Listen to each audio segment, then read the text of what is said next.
Bonsoir à tous, bienvenue dans ce journal. Voici les titres. Record battu dans la Blues Cup, la traversée Faramédé-Ansvata a attiré plus de 400 marins aujourd'hui.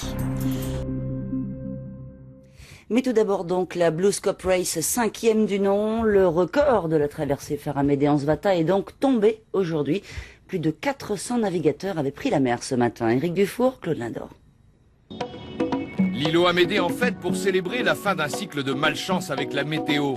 Il manquait toujours le vent ou le soleil depuis 2 ans, mais aujourd'hui la chance a de nouveau souri aux organisateurs. Toutes les conditions sont réunies, on dénombre 350 compétiteurs, il y a du soleil, du vent. Après 2 années où on a dû annuler les kites et les planches, cette année je pense que c'est une revanche au niveau des conditions météo et des conditions tout simplement de l'événement. La Blues Cup est ouverte à tous les engins nautiques à voile ou à rame. L'épreuve s'est désormais imposée comme le défi de référence entre les différents supports, une course mythique de vitesse et d'endurance. Les départs s'échelonnent en fonction des catégories. Voici celui de la course phare entre les planches à voile et les kitesurf qui se livre à un duel devenu légendaire. À l'avant de cette kyrielle de voile qui cravache sur le lagon avec un vent de 25 nœuds, les planches à voile sont vite revenues sur les catamarans, d'autant que les dessalages font forcément chuter la moyenne.